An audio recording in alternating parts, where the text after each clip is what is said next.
Hi, I'm Dan Abe, executive producer at 343. And this year at E3, we're really excited to announce Halo Anniversary to the world.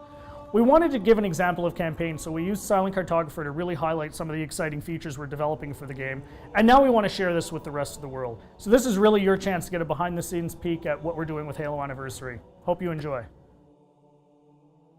Okay, so let's dive right in and take a look at Silent Cartographer. This is exactly the same demonstration we gave to the press at E3. In fact, this is exactly the same build. So the exciting thing is that this build has come a really long way since we showed this at E3. It's kind of funny for me to look at it now and say, hey, the game looks much better now. So the first thing you're going to see immediately on the fly-in is the graphical upgrade. I mean, the game looks fantastic. We spent a lot of time really lovingly bringing this into the current generation and, working very hard to make sure that this looks like a current generation title, something everyone can look at and just say, wow, this game looks fantastic. But the big test is really, how does it feel? So let's take a look. So we're going to charge the beach here. First thing you're going to get a taste of when you pick up this game and start playing is that this plays exactly like the original.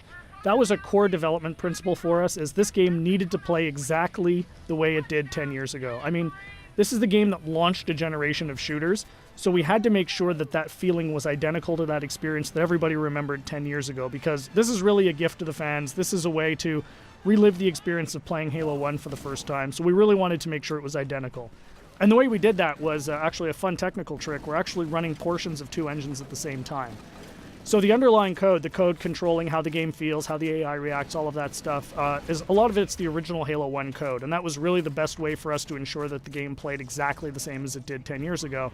But on top of that, we've layered a new graphics engine that allows us to, make the game look fantastic and look like a current generation title. So it's really a great mix of the two.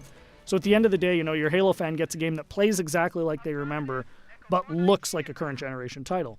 We get some other benefits from this as well. As I said earlier, and I say this all the time, the primary goal for this game is to make sure Halo fans can relive the experience of what it was like to play 10 years ago.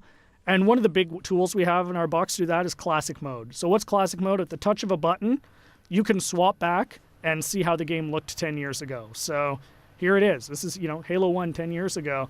And it's really a magical feature for Halo fans because this just lets you go back in time and see exactly how this game looked 10 years ago. But the fun part is you can come back at any time.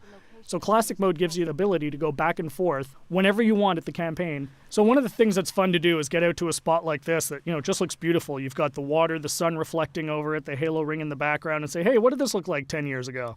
Touch a button, and there it is, right? I mean, it's really, really, really a lot of fun to go back and forth between the two modes. And this is something I personally get the most excited about. And I think, the fans are really going to love it too. This was definitely a big win at E3. As you can see, the other benefits you get from the new version is you've got the splash effects, the dust effects as you get back onto the beach. The game just looks great. The other thing that's fantastic is for the first time, we're going to have co-op over live for the campaign. So you can hop onto the Warthog with a buddy and just plow through this game and, start mowing down grunts and elites and, just team up with a friend. Get on, go, hook up on live and play through the campaign together. And, we think people are really going to love that too. I often say, what would Halo 1 be without the Magnum?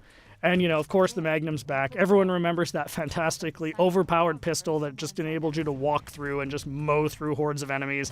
Tremendous amount of fun. So, we're excited to bring that back as well. Again, you can see the game plays exactly the same as it did. Cannot highlight that enough. That was really, really important for us to make sure that this game played the same as it did, because this is really an iconic game. This is the game that convinced a lot of people, myself included, that you could actually have a fun first-person shooter experience on the console. I mean, I was a hardcore PC shooter guy, who said you're never going to make a game on the console that is going to, make me want to play. And this is the game that changed my, my impression of it. And it's the same for millions of Halo fans. And those fans, that's who this game is for. This game is really a labor of love for us here at 343, and we're really excited to be able to present it to you. So there's your sneak peek of Silent Cartographer. Really just the tip of the iceberg. We've got a lot more features we're going to announce as we get closer to launch. Come to Halo Fest at the end of August and see the whole game in action. See you then.